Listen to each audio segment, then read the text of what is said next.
First full committee hearing, the gentleman from Florida is recognized. Thank you, Mr. Chairman. You know, when I got to Congress, I wanted to be on the Judiciary Committee, but I was placed in purgatory with Comer. And I was worried about all the stuff that I was going to be missing in Judiciary. Chairman Jordan started today the hearing. He said, what a difference 4 years makes. Well, apparently not, because today is Groundhog Day. So I just want to thank the chairman. He knew I had FOMO, missing out on all these hearings. And so I brought pictures of the chairman doing this hearing. So here's one picture from March 9th, 2023. He did this hearing. Then on March 30th, he did the hearing again in 2023. Different tie. Different tie. We'll get there. We'll get there, Mr. Chairman. Here's one from July 20th, doing the same hearing. November 30th, same hearing. Okay, February 6th, the same hearing. There's so many more.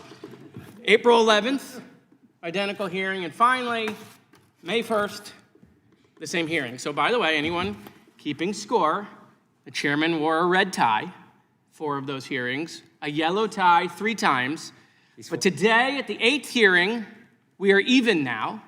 Today is yellow tie day, so 4 yellow ties, 4 red ties.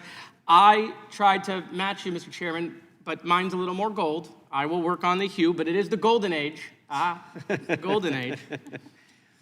But at least I now know what to get the chairman. The gentleman yield? For Christmas. Well, I'll yield in a second. Okay. But Mr. Chairman, don't let Comer out-Comer you. I mean, James is out there comering around with new falsehoods, and we're doing a hearing that we've done 8 times. If you need some ideas, we got some. I mean, I feel bad for the ranking member. I mean, ranking member Raskin came all the way over here from oversight. We had a vote. In fact, several of us came over here from oversight. So if you need some ideas from us, we'll gladly assist. But look, we're doing free speech, okay? So since we're doing free speech and censorship, I want to talk about a former friend of this committee and winner of the Nazi of the Month Club, Kanye West. And while there are no eggs on the shelf, there is definitely egg on your face. Last week, there were an endless amounts of Nazi tweets by Kanye West. I'm going to read some of them. I love Hitler. I'm a Nazi. Jews were better as slaves. Hitler was so fresh. I can say Hitler as much as I want. It went on for days. If that wasn't enough, he ran a commercial during the Super Bowl, directing people to his website. And the only thing the website was selling was a shirt with a swastika. So the marketplace of ideas. They say, oh, Jared, but it's the marketplace of ideas. Well, as we mainstream Nazis, what happens when Nazism becomes the marketplace? The chairman said he's worried about Europe. Maybe we should go to Europe. While we're there, maybe we should go to Auschwitz to see what happens when you mainstream Nazis. Mr. Schellenberger would say, but Jared, free speech is absolute. Don't be a censor. But actually, Kanye accidentally disproved that idea. He proved that free speech is not absolute. You see, what happened was he started posting porn on X. And then all of a sudden, the conservative free speech masters of the universe were outraged. Elon unfollowed him and then labeled Kanye's account. So imagine if Kanye had only posted Nazi porn. Well, Mr. Schellenberger and other conservatives would be saying, well, the Nazi part is okay, as long as they keep their clothes on.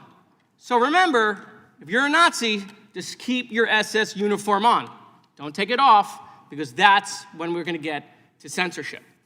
And so, look, you know, this is a hearing about free speech.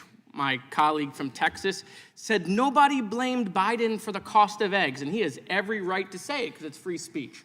But that is total bullshit, okay? All of my colleagues were blaming Biden from eggs. Former President Trump blamed him on October 26th before the election, blaming him for the price of eggs. So let's get some grip. Now, Mr. Chairman, I will yield to you. Well, I was just going to ask a question. If we ask our witness, but I'll ask you since it's your time.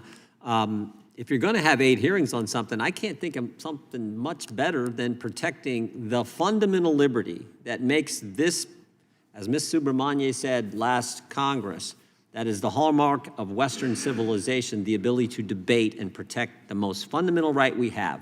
Because all the other rights in the First Amendment don't mean squat if you can't talk.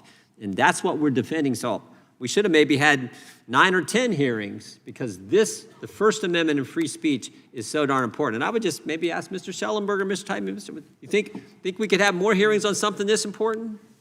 Well, first of all, Congressman, thank you for your advocacy for UAP disclosure. I'm glad that we agree on that one, and I'm right there with you on that all the way.